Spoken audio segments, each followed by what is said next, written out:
Hi everybody, it's Quick Tip Tuesday, so it must be Tuesday. I just finished training with some great people from Tennessee and thought I'd hop on and do a quick tip before I get to go take my nap that I get to take for training. It's very special. I wanted to show you a tip today about ways to get your staff or families reading stories the way we often read them in class. One of the things that I think a lot of people don't necessarily understand unless they've spent a lot of time working and learning about literacy is how to expand on the book. And I'm going to show you a pretty straightforward situation, and then I'll show you an adaptation. One way to help your staff or anyone who's doing story time to be able to expand on just reading the book, because for a lot of our kids, it's like, I don't want to read the book. The book is much more interesting if you make it more interesting.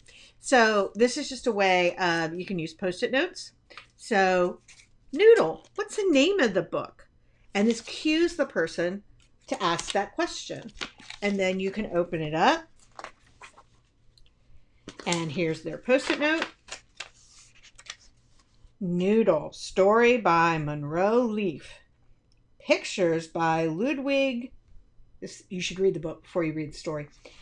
By Ludwig someone. And then the question that I've written on the Post-it note for the staff is, who wrote the book? So then the student has to find the author. It could be something as simple as, I'm reading the book. I take off my Post-it note. This is the story of Noodle. And my question is, where is the dog? And so we're getting our student to point to the dog. And I'm going to do it backwards because I'm on camera. So another expansion of this strategy. So it's an easy thing. Send a book home to your families if you're doing distance learning. Put the Post-it notes in them. You can print the Post-it notes out if you've got multiple stories going home. If you Google, you'll find a way to put them through a printer. But another idea is to use it if you're doing social stories. So a lot of times we forget that when we're reading a social story or a social narrative, we really want to make sure that we're expanding on it and talking about it.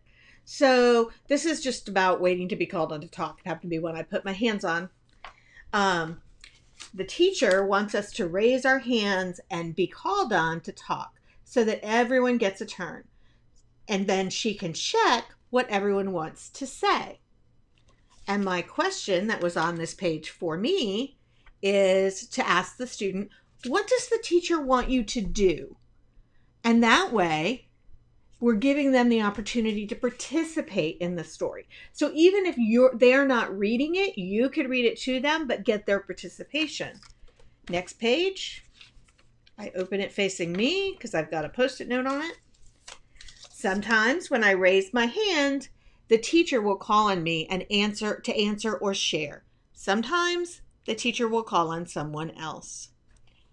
And so my question is, when will the teacher call on you? Sometimes, right?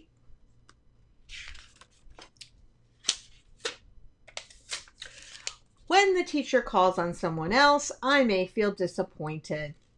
And my statement is, are you sometimes disappointed? Yeah, I am too. Sometimes it is disappointing when the teacher doesn't call on you.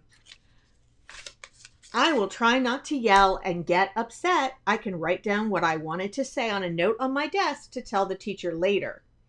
So there's their strategy and their social story. And my question is, what can you do if you get upset?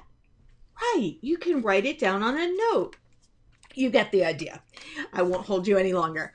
But it's just a good way to make sure that you're getting people who are reading. You don't have to be the person as the teacher to read it, who can work on some literacy skills, work on some question answering, work on identification of items in a book, all those different kinds of things. So it's more than just about reading the book. And again, people don't always know that unless you tell them. So it gives them, and it's also hard, I think, especially when if you're doing distance learning, I think it's especially hard because they're on camera.